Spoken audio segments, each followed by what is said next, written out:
and that was a one-off, and then I didn't write any more poems. Until I was 14, I wrote some really bad adolescent poems in my spare time. And then I forgot all about it again until I was in my late 20s, and really when I really started seriously, I was about 27. Now you studied history, right? Yeah. When did you, what was the impetus for seriously sitting down and writing poetry? Okay. Well, I think three things came together in my life at the time. I mean, I've thought about this.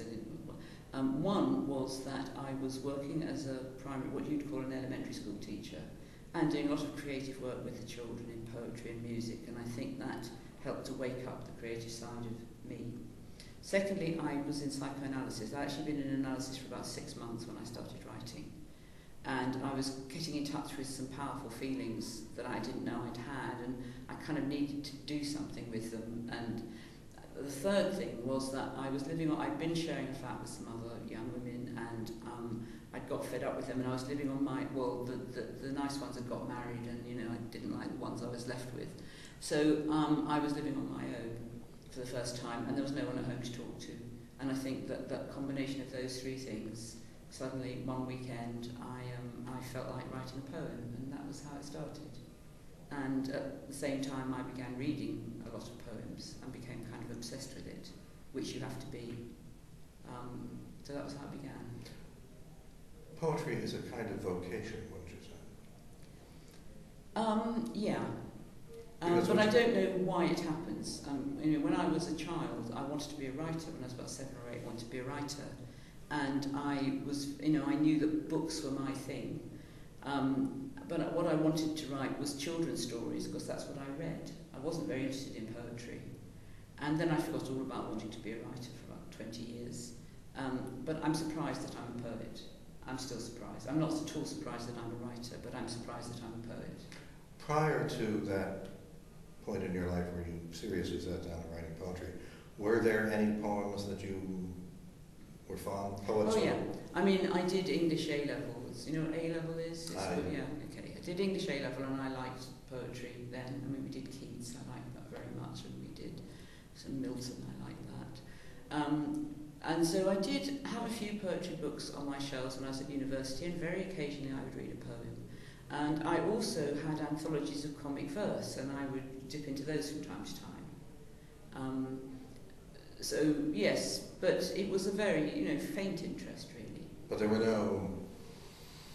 was no particular poet that you read and said, well, I want to do what he Not or at that she. time, not at that time, not until I, one weekend sat down and wrote a poem, and then started reading a lot.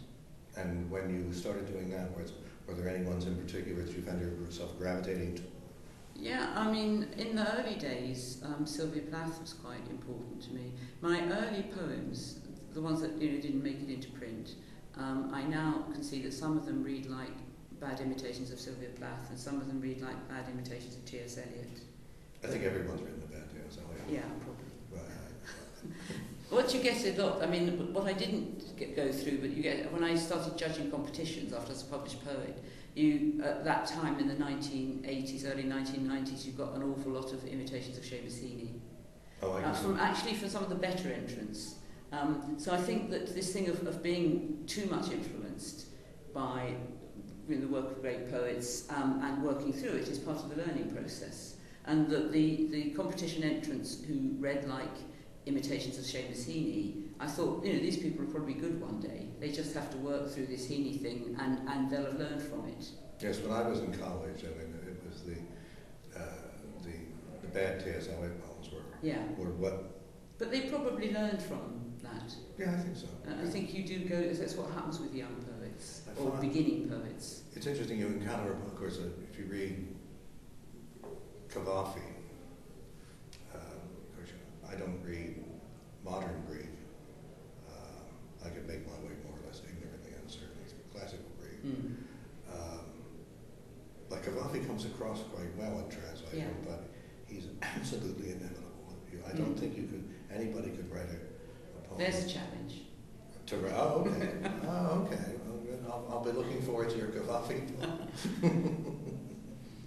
It seems to me that if you try to, that anyone who tried to do it would become off sounding like a Cavafy poem. That there's some, because well, you know, I went through a phase where in my first book there was parodies. So one of the ways I worked through this was by writing parodies. That's interesting. And it's a very useful exercise because I did it just because I felt like doing it, and it amused me to do it. But I learned a lot because to write a parody of a particular writer, you really have to look very closely at their work and how they do it.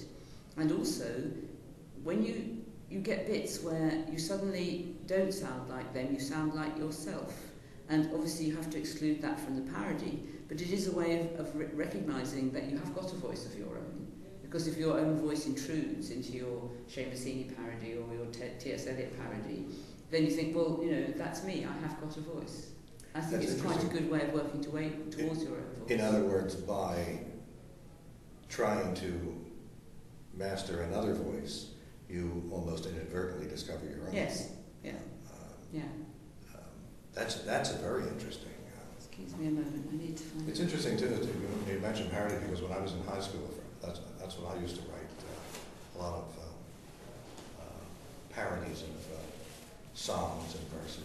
And I think it's a very good exercise for an apprentice writer. And my own interest in poetry actually came from one night I read all the poems of Edgar Allan Poe, and one, I don't think he's that great a poet, I think he's written a couple of good poems, but Romance, I think, is one I had, the poem with eternal condor ears, and it kept going, the poem went through my head like a popular song does.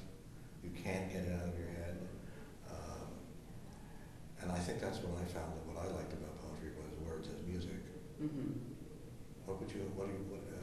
Isn't that really what poetry is, where you fuse not just what you are saying, but it's got to sound right. The music of the poem has got to be right. Right. Yeah. So that it is in a lot of ways, it is a lot like music. As a composer of mine said, if it doesn't sound right, it probably isn't right. Yeah, that's right. Yes, I'd agree with that. When you are, do you revise a lot? Oh yeah. Are your revisions more to do with sound or with sense, or is it roughly the same? It actually goes together. It's very interesting. A poet friend of mine called Robert Wells did a long interview with someone about his technique, and he said that what seems to happen is if you've got a technical problem to solve, in solving the technical problem, you somehow get closer to the truth of the matter. And actually, if a poem isn't working, the question to ask yourself is, what is the truth of the matter? Because usually when a poem is wrong, what's actually wrong is that it's not true enough. And that it's sort of kind of miraculous that in solving the technical problem, you actually can get closer to the truth of the matter. The two things seem to go together. May I ask what the subject of the poem that you wrote today was? No. I'd love that answer. Are we? Yep, you're about that time. We're about end? Mm-hmm. Well then, thank you very much, Wendy. Thank you, Frank. I think that was a pretty darn good interview, actually. Good. Thank you. Thank you.